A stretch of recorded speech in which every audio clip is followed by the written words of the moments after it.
সমস্যা কেন জানি না পিছু ছাড়ে না।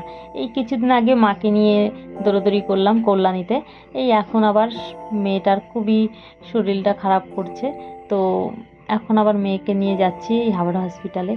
তো ওর হয়েছে ওর প্রচণ্ড পরিমাণে অ্যালার্জি, এত পরিমাণে অ্যালার্জিতে চোখ পুরো ফুলে যায়, আর নাক থেকে নিঃশ্বাস নিতে পারে না, নাকের ভেতরটা ফুলে যায়, আর খুব সমস্যা হয়, চোখের সাইডগুলো ফুলে ফুলে যায়, চোখ লাল হয়ে যায়, প্রচণ্ড সমস্যা হয়।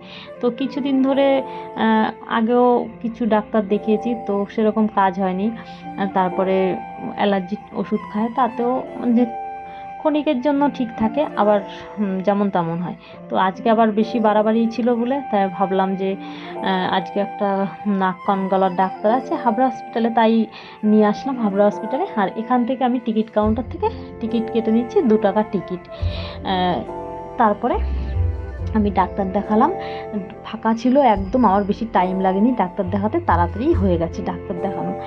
ডাক্তারবাবু ওকে নাকে স্প্রে আর একটা ওষুধ লিখে দিল যে খেতে, আর টাইম নিল 20 দিন পরে আবার যেতে বললো।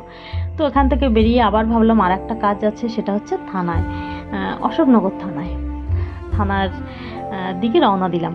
এখন এখানে দেখো একটা বিশ্ব বাংলা করে দিয়েছে মানে খুব সুন্দর এই মোড়টায়। তো চলে আসলাম আমরা থানার কাছাকাছি। হ্যাঁ, এখন আমরা থানায় ঢুকবো। আর থানায় আসলাম কেন? থানায় আসলাম আমার একটা LIC সার্টিফিকেটের মিসিংয়ের জন্য। আমি থানার থেকে একটা ডায়েরি করব, সেটা থেকে আমি কোর্ট থেকে একটা বন্ড বার করার জন্য, তার জন্য থানায় আসলাম।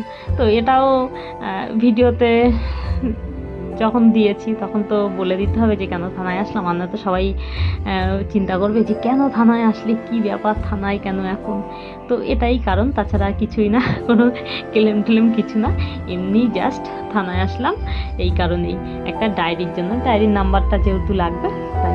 তো আমাদের অশোকনগর থানা এটা খুব গুছানো, সাজানো গুছানো, খুবই সুন্দর, একদম সবুজ শ্যামলা অরণ্য চারিদিকে, খুবই ভালো লাগছে দেখতে, গোছগাছ। আর আমাদের থানার অফিসার বাবুরাও খুবই ভালো, খুবই শান্ত, মানে ব্যবহার খুবই ভালো। আমি কয়েকবারই এসেছি, তো খুবই ভালো ব্যবহার পেয়েছি।